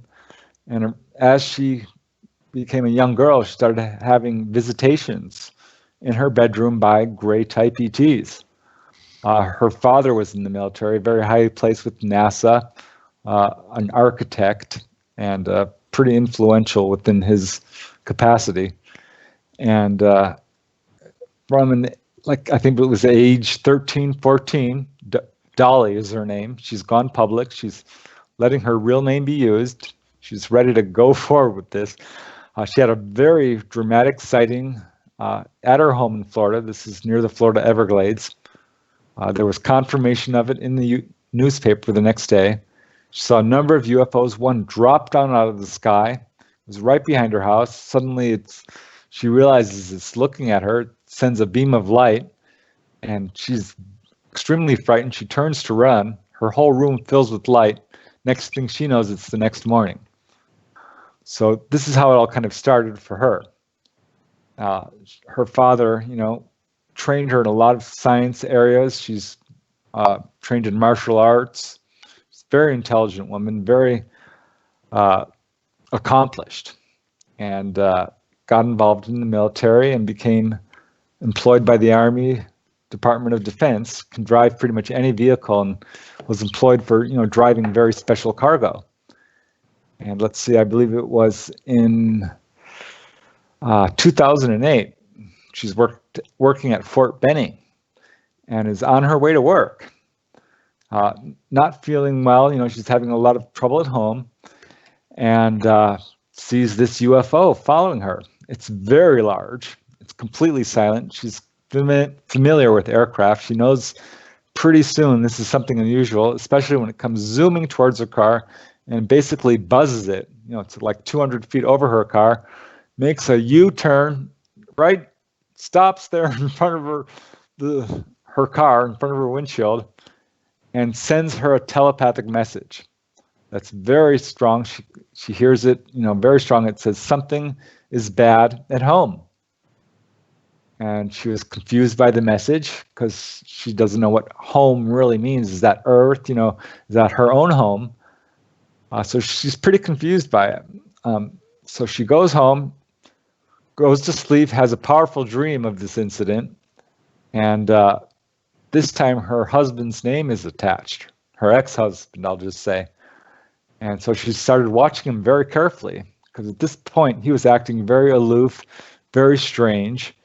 And, had brought home Chinese food. She became very sick, had to be rushed to the hospital, and was diagnosed with food poisoning. Well, a couple of days later, she had a heart attack, or what appeared to be a heart attack. And as she's watching her husband very closely at this point, and finally goes to the doctor because she's continuing to have illness, and he tells her that she has been poisoned with antifreeze. By her husband. Yes. So long story short, she got a warning from this UFO that her husband was basically a secret sociopath and was poisoning her. Turned out he was. He has a history of this. It was a real problem. She didn't know. It was a messy separation. And it's one of several incidents where, she's been basically rescued by these, friendly UFOs. It's her son, is what she finally realized. It's her hybrid son, full grown. She met him face to face a couple of years later. He's a gray? He's a gray, half gray. Yeah, it was 2012. She wakes up, she's thirsty. She goes downstairs. She had just broken her elbow or her arm and was, somewhat incapacitated, and had gone to get some milk, some juice, and walks into the kitchen and sees this gray hybrid, adult. And she's like, wow, I'm fully conscious. I can't believe you're there. Who are you? And this gray male says, you know me. Don't you recognize me? She says, no, I don't. He says, yes, you know me. I'm your son. And she's completely freaking out. Her heart is like pounding out of her chest because this is a fully conscious encounter. It's just not something you expect. And she looks at him, and sure enough, she can see he's part human. And darned if he doesn't have some family resemblance. And he goes on to, give her some messages. A couple of cases just like this. One's much more extensive, actually. She just got a few messages. He told her that we're watching you. There's a lot of us looking out for you. We're worried about your arm. Are you okay? And she says, yes. How old are you? And he says, I'm about 25, as you would think of it. But really, I'm much older because I live in a different time stream, or he used a different term. Was he communicating telepathically or in spoken English? Telepathically, yeah, which is generally what happens. Not always. In Ramon's case, he says they spoke out loud, often to him. Or at least that's how he perceived it. Why?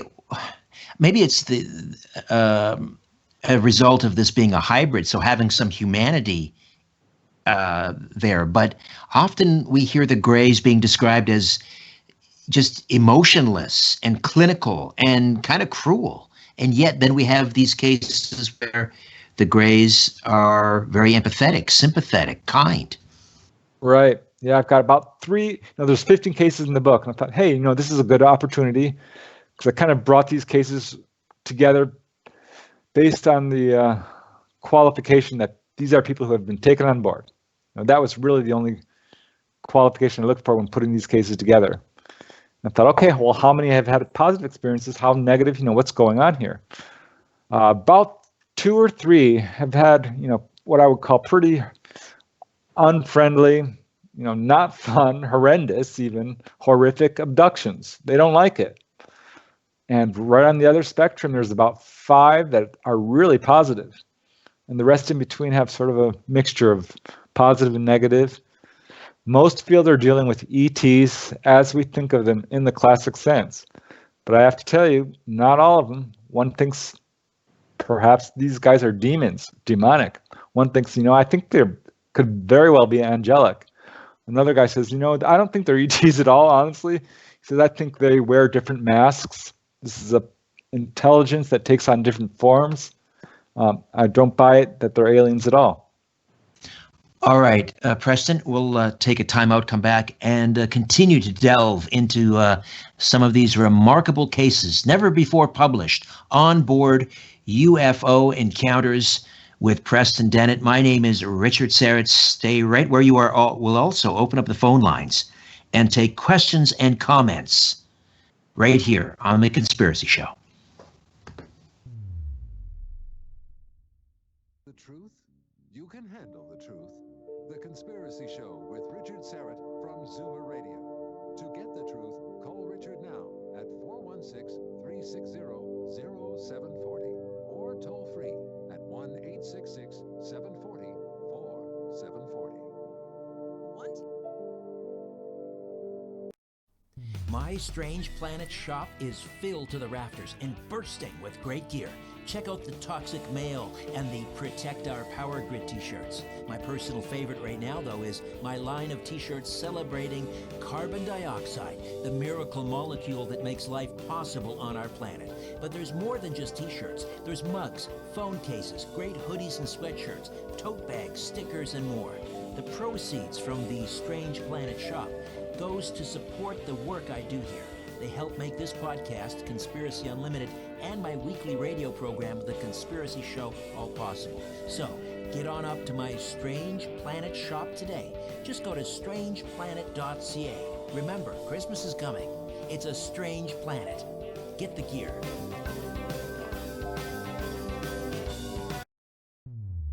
Pension.ca.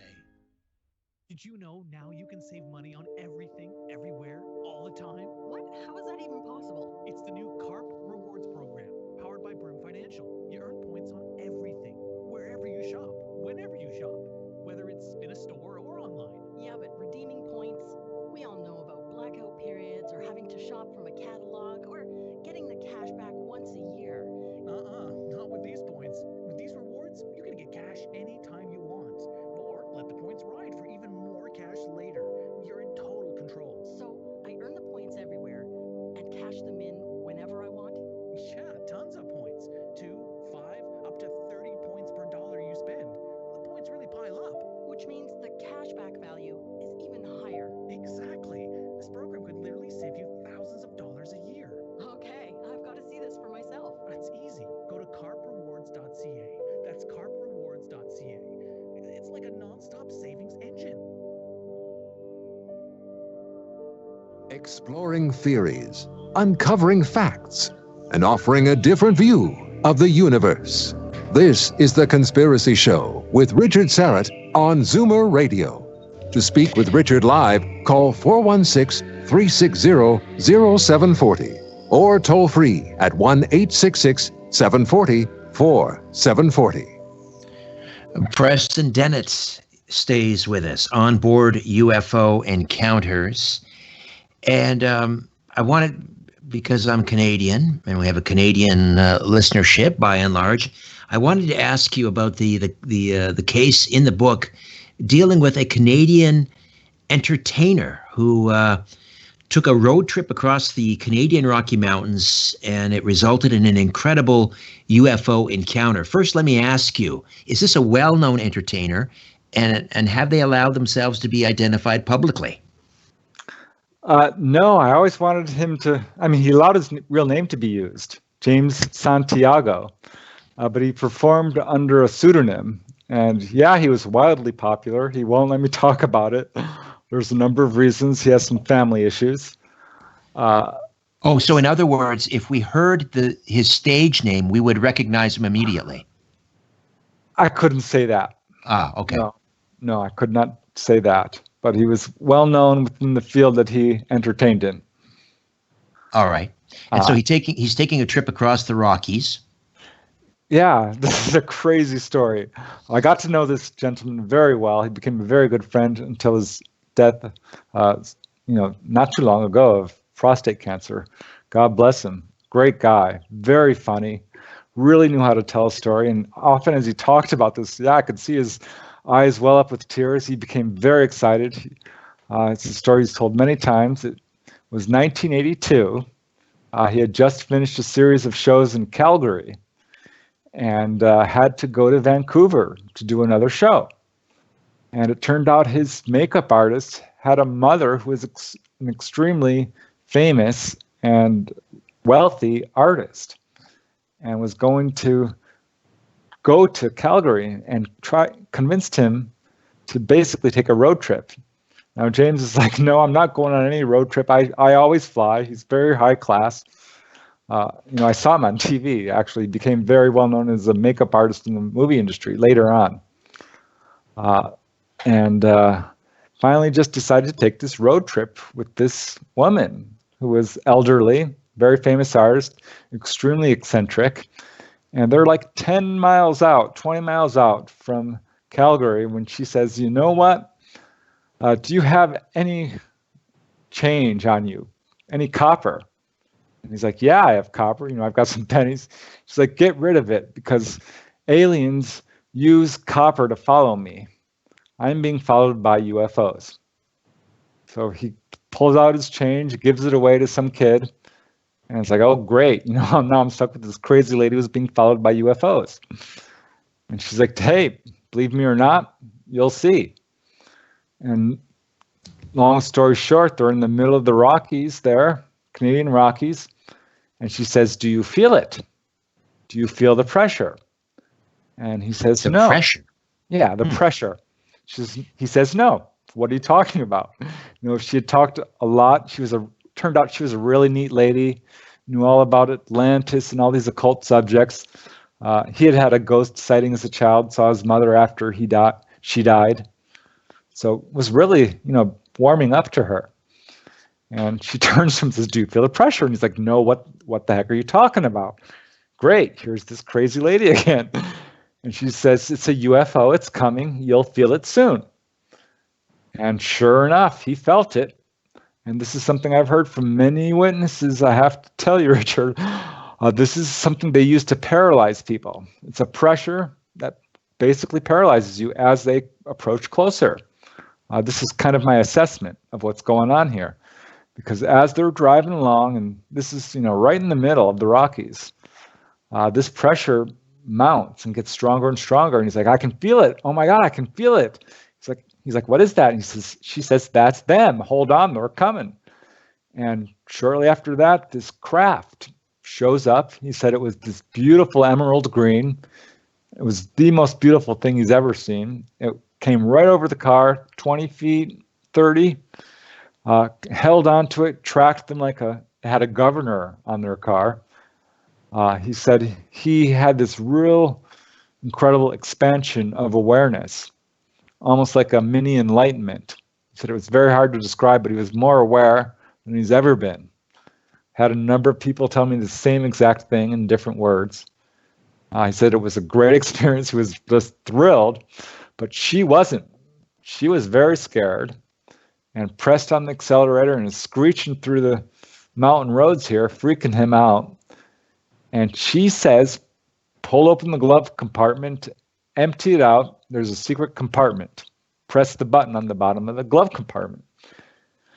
He's like, great. This is very strange. This lady is freaking me out. But does what she says, empties the glove compartment out. And I tell you, this is a strange story, but it's what it is. And presses the secret button, and out pops this compartment, and he pulls out this thing wrapped in velvet. She says, unwrap it.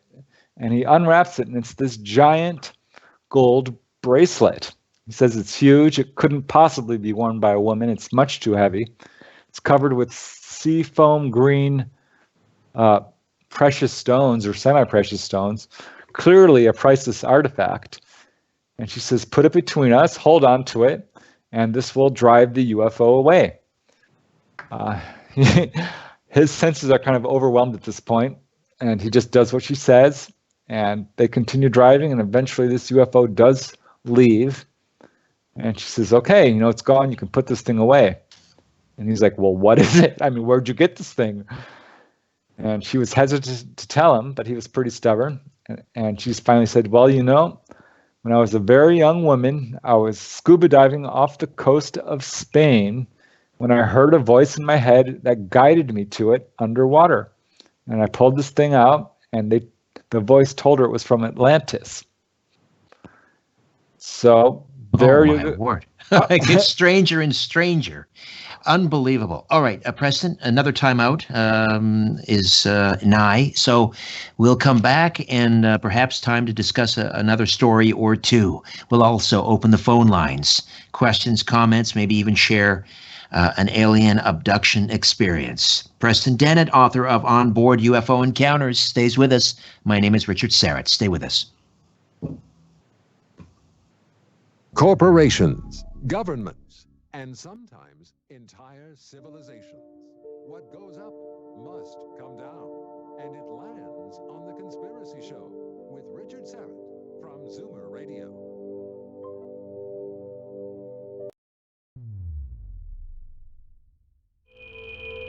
If you want to support my work here at Strange Planet, please consider becoming an official donor. It's easy. Just go to patreon.com/Strange Planet. There are several donation tiers to choose from $1 per month to $50 a month. For the month of December, new donors at the $10, $20, and $50 per month tier receive a free mug from my Strange Planet shop. Donors in the $20 tier also have their names appear on a crawl during the YouTube live stream of my weekly radio program, The Conspiracy Show. And donors in the $50 tier receive a special on-air thank you on my radio program. Whatever you give, your support helps keep my radio program and this podcast going. Help me pursue the truth wherever it leads. Patreon.com/Strange Planet. Thank you, and God bless.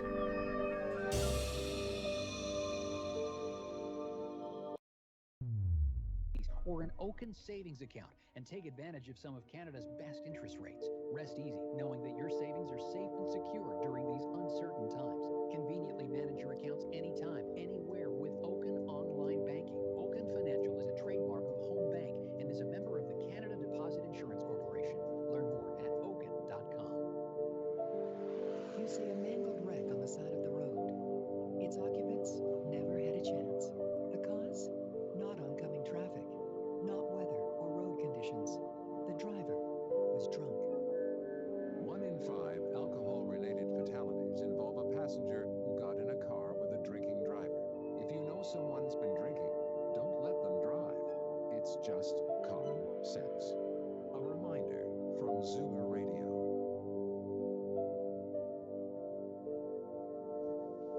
The world is being pulled over your eyes. This is The Conspiracy Show with Richard Serrett from Zoomer Radio. To reach Richard, call 416-360-0740 or toll free at 1-866-740-4740. A few moments remain with Preston Dennett, author of On Board UFO Encounters. Preston, before we run out of time, and I forget to ask, how do we get a copy of this book? You can just pick it up on Amazon.com, or if you go to my website, you can click on that and order it through my website. I've got excerpts there. You can also contact me through my website. If they order it through the website, can they get an autographed copy? Yeah, if they actually email me, I'm happy to do that.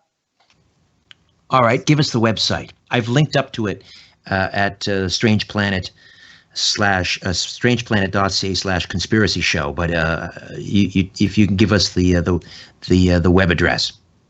Yeah, sure. Probably the easiest way is just to Google my name, Preston Dennett. It should take you right there. The actual address is prestondennett.weebly.com. And yeah, you can definitely get a book with an autograph. Just let me know. All right. So these are not always grays that are behind these abductions. Sometimes they are, as you call them, friendly, human-looking ETs. Such was the case with a young boy who was taken on board and went for a bit of a joyride. Tell me about it. Yeah, there's a couple of cases like this, actually. The one that really leaps out for me is Ron from New Kensington, Pennsylvania. This is June 1965. He's like 13 years old. He's out there skateboarding with his friends, as he usually does, on a summer evening. It's around 7 o'clock. His friends are supposed to be home by 9. He's allowed to stay out till 10. And we're just out there right behind his house when this UFO shows up. It's a classic saucer, metallic. It's pretty big. It's got a red light on the bottom. Kind of reminded Ron of a red reflector on a bicycle. And suddenly this window appears, this sort of porthole, and they can see two figures, human looking. And Ron thinks to himself, oh gosh, take me for a ride. I really want to go up there with you. And boom, next thing he knows, he's facing the other direction. This UFO is still up in the sky. They're waving goodbye to him. He's waving goodbye. He feels a real poignant sorrow. His friends are facing the other direction. They appear to be not moving. And this UFO darts away. He turns to his friends. He says, can you believe that? We just saw a UFO. Did you see those guys that were inside it? And his friends say, what UFO? We didn't see anything. What are you talking about? You're crazy. And this really upset him. And he started to argue with him when suddenly they realized it was 10 o'clock. 3 hours had passed. So they're like, oh my God, we're in trouble. We've got to get home right now. And so they all divide. They go home. Ron goes home and tells his mom. He says, I saw a UFO. She's like, really? He says, yeah, honest to God, there are people. I don't know what happened. Suddenly it's 10. It's very strange. She's like, wow, that's amazing. Are you all right? And, she was very supportive. Next morning, he gets up, runs over to his friend's house. They still don't remember. They're grounded. Neither of them remember anything. They think he's crazy. He goes back home. He's devastated because he's like starting to second guess himself at this point, and tells his mom, he's like, I don't know what happened. Maybe I imagined everything. And she's like, no, look at the newspaper. Turned out there was a sighting that evening. Several people in his neighborhood saw this. Apparently he was the only one who saw these humanoids. So that really gave him, a boost of confidence. But what's really interesting is, he had missing time. However, over the next week, 2 weeks, month, he started to remember stuff. Just popped into his mind, flashbacks. This is something, that happens with people who have dealt with child abuse, perhaps, or war trauma victims. These flashbacks do occur. And this is what we're seeing in a lot of UFO cases. So he had these flashbacks of what happened and remembered a lot of what happened. Perhaps not everything, but what he does recall is he's sitting here, sees the UFO, waving at this thing, and boom, he's on board. He's sitting between two adults. He's on a very low bench, rounded walls, very clean, and he sees two beautiful human beings in jumpsuits looking at him. They're very friendly. He says they seem almost perfect, almost angelic. He's got a religious viewpoint towards this. He feels like they might be angels, something to do with religion, certainly, and God. But he said he stood up, walked over to them. They took him to a view screen, showed him this sort of field of stars. It's another thing I hear pretty frequently. They take people to a view screen and show them a field of stars. Not sure what it means. And it didn't go much beyond that. He feels like, there's some stuff he doesn't remember. But next thing he knows, he's back on the ground. Was this a one-off or did it happen again? This was a one-off. He did have other sightings, some close-up, and his children and relatives had some very close-up sightings. But so far, his is the most extensive. And that was it. These human-looking ETs, any sense of where they're from? Are they? I say that because, and one of the callers last night mentioned this. the possibility that they might be time travelers. They might be us in the future. This is a hypothesis that's been put forward by, I believe, is a professor of anthropology out west. His name is Michael P. Masters, and he wrote a book called Identified Flying Objects. He believes there's a distinct possibility the pilots of these crafts are our I guess our ancestors in the future coming back. Yeah, wouldn't that be something else? Our children, basically. Yeah, right, our descendants, not our ancestors, our descendants, yes. Right, so it's not, it's a theory I'm not, ready to rule out, certainly, because there are a number of cases that speak directly to that. People have been told by the ETs that we are you, you are us, one day you will look like us, or directly, yeah, we are from your future. It's not a lot of cases, though. And, if I were to march through this just sea of cases and look for people who've had information about where these ETs are from, what you see are very coy, evasive answers. I've got a number of these firsthand. Someone asked, where are you from? They said, it's not important. Another, you wouldn't understand. It's from a place you don't know about yet. And, things like this. There's one case in the book, by the way, Anne Witherspoon, she allowed her real name to be used. She had a fully conscious encounter, and they said it finally came one day and explained everything. They're like, this is why we contacted you. We've been following your genetic line for thousands of years, since biblical times. They said they were from a twin star system, not a binary, a twin. They showed her little symbols that described their planet, and told her a bunch of stuff. Remarkable. We are sadly out of time, Preston, but you're always full value. Always appreciate spending time with us, and I encourage people to go out and get a copy of Onboard UFO Encounters. Again, they can order it through the website, and just Google Preston Dennett. Preston, Preston, Dennett, Dennett. You can also go to strangeplanet.ca/conspiracy show and just click on Preston's name there on the page. It'll take you right to the website, and you can reach out to him by email from the website, order an autographed copy, and he'll send that out to you. Onboard UFO Encounters, 15 never before published case studies. Absolutely fascinating. Thank you again, Preston. Great talking to you. Hey, always a pleasure. Thank you.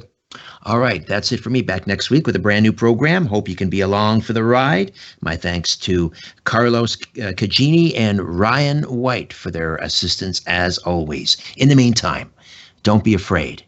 There's nothing concealed that won't be revealed, and nothing hidden that won't be made known.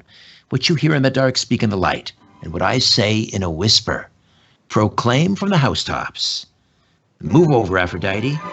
I'm coming home, or at least up the stairs. Good night.